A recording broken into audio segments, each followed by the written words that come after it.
نہ میں وہابی نہ میں بابی، میں ہوں مسلم علمی کتابی، نہ میں وہابی نہ میں بابی، میں ہوں مسلم علمی کتابی۔ فیضان منظور بھائی ہے، السلام علیکم ورحمۃ اللہ وبرکاتہ۔ فیضان منظور بھائی آپ لائیو ہیں، علی بھائی سوال کر سکتے ہیں، اپنا مائک ان میوٹ کریں پہلے۔ جی السلام علیکم علی بھائی۔ جی وعلیکم السلام۔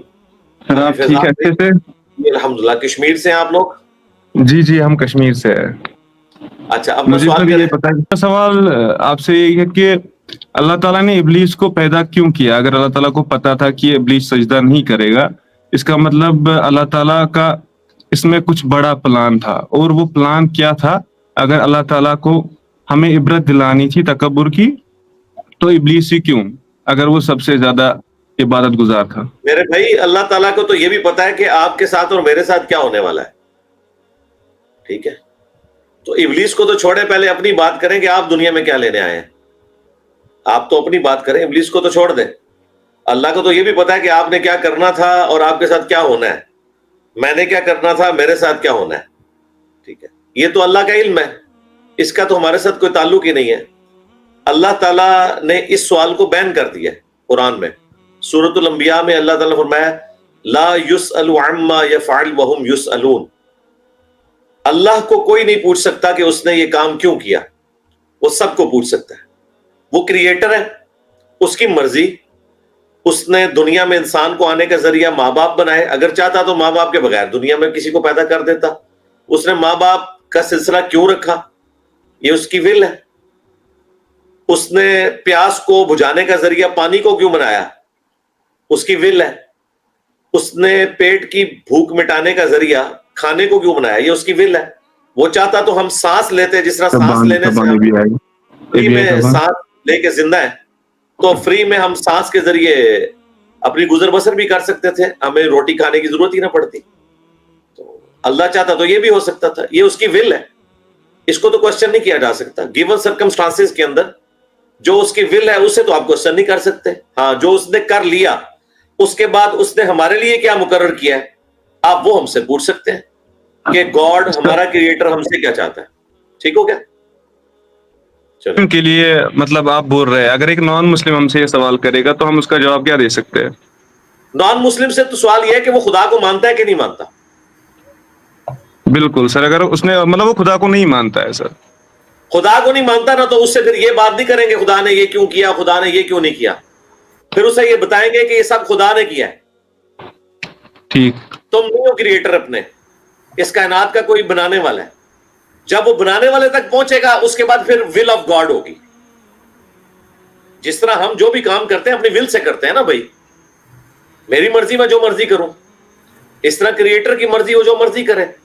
اگر کوئی سمجھتا ہے کہ اس سے بہتر ماڈل اس کے پاس موجود ہے تو وہ لے آئے، ہم اس میں بھی کوئی ایپ نکال دیں گے، تو اس کا تو اینڈ کوئی نہیں ہوگا سوائے اس کے کہ کریٹر کی مرضی ماننی پڑے گی۔ اب مجھے بتائیں آئی فون والوں سے آپ یہ کہیں گے کہ فلاں جو آئی فون کا ڈیزائن ہے یہ آپ نے کیوں رکھا، وہ کسی کو بتانے کے پابند نہیں ہے، ان کی مرضی، جس طرح مرضی رکھیں۔ آپ نے خریدے نہیں خریدنا نہ خریدیں، وہ تو کریٹر کی مرضی ہوتی ہے، آپ اپنا بنا لیں۔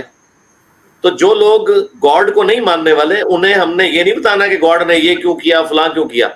انہیں یہ پوچھنا ہے کہ یہ کائنات خود بنی ہے یہ کسی نے بنائی ہے، اس کے اوپر بات کرنی ہے۔ اور جب کسی نے بنائی ہے نا تو سب سے پہلے تو ول آف گاڈ اس نے مان لی کہ یہ کائنات اس نے اپنی مرضی سے بنائی ہے، اس نان مسلم سے پوچھ کے نہیں بنائی، نہ مجھ سے پوچھ کے بنائی، نہ آپ سے پوچھ کے بنائی۔ تو ہم سے پوچھے بغیر اس نے کائنات بنائی، تو بھائی وہ کریٹر ہے، جو مرضی کرے۔ ول آف گاڈ نہیں چیلنج ہو سکتی، اور یہ ول آف گاڈ کو جو بھی چیلنج کرنے یا اس کا کوئی جواب دینے کی کوشش کرتے ہیں، بالکل وہ عقل سے ماورا چیزیں جو کرنے کی کوشش کر رہے ہیں۔ ول آف گاڈ کو کوئی چیلنج کر ہی نہیں سکتا کہ اللہ تعالیٰ نے معیشت کی مشقت مرد کے اوپر کیوں ڈالی اور پریگنینسی کی تکلیف عورت پہ کیوں ڈالی، اس کا جواب کیا ہوگا؟ بھائی ول آف گاڈ ہے، وہ چاہتا تو مرد کو پریگننٹ کر دیتا اور عورت کو معیشت کی مشقت میں ڈال دیتا۔ یہ اس کی ول تھی کہ اس نے عورت کو اس کے لیے بنایا، مرد کو اس کے لیے بنایا۔ یہ سب کچھ ول آف گاڈ ہے۔ اور جو کہتا ہے میں ول آف گاڈ کو نہیں مانتا، تو اس سے اگلا سوال ہوگا تم گاڈ کو مانتے ہو کہ نہیں مانتے؟ اور اگر کہتے ہیں میں گاڈ کو نہیں مانتا، تو تو پھر اسے یہ بتایا جائے گا کہ گاڈ کو ماننا کیوں ضروری ہے. یہ کائنات خود بخود نہیں بنی ہے, پورے پلان کے تحت بنی ہے. اس کی ایک ایک چیز بتا رہی ہے کہ کسی ڈیزائنر کی کریشن ہے. اس کے لیے آپ ہماری ویڈیو دیکھیں, فرام کریشن ٹو کریٹر. ایک یہ ویڈیو ہے اور دوسری میری ویڈیو ہے where dead God come from, خدا کو کس نے پیدا کیا, خدا کہاں سے آ گیا. یہ دو ویڈیوز دیکھیں. تو پہلے گاڈ کو ماننا ہوگا, اور ونس گاڈ کو مان لیا باقی سارے سوال انویلڈ ہو جائیں گے. کوئی اگر پوچھے کہ گاڈ خود کیوں نہیں سامنے آیا, پروفٹ کیوں بھیجے, انویلڈ, کیونکہ یہ ول آف گاڈ ہے. ٹھیک ہے.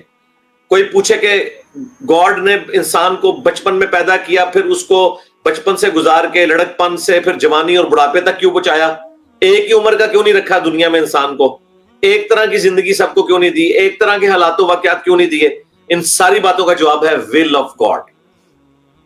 ان کوسچنز کے اوپر بین ہے. کوسچن جس کے اوپر بین نہیں ہے وہ یہ ہے کہ آپ خدا کی ذات کو چیلنج کر سکتے ہیں کہ خدا ہے یا نہیں ہے. ونس خدا کو مان لیں گے پھر آپ کو ول آف گاڈ بننی پڑی. ٹھیک ہے, چلیں پکچر بنوا لیں. تھوڑی بات کرنی ہے. آپ نے بتایا تھا سر, یہ میں نے دونوں سوالوں کے جواب دے دیے بھائی. سر نادر بھائی کی پوڈ کاسٹ میں آپ نے بتایا تھا کہ انڈائریکٹ اگر یہ ربا انوالو ہو, جواب میں نے دے دیے ہیں. اب اگلی بات جو کرنی ہے وہ آپ کے لائیو میں آ کے اپنا سوال ریکارڈ کروا لیجیے. ٹھیک ہے, آپ کے 2 سوال ہو چکے ہیں.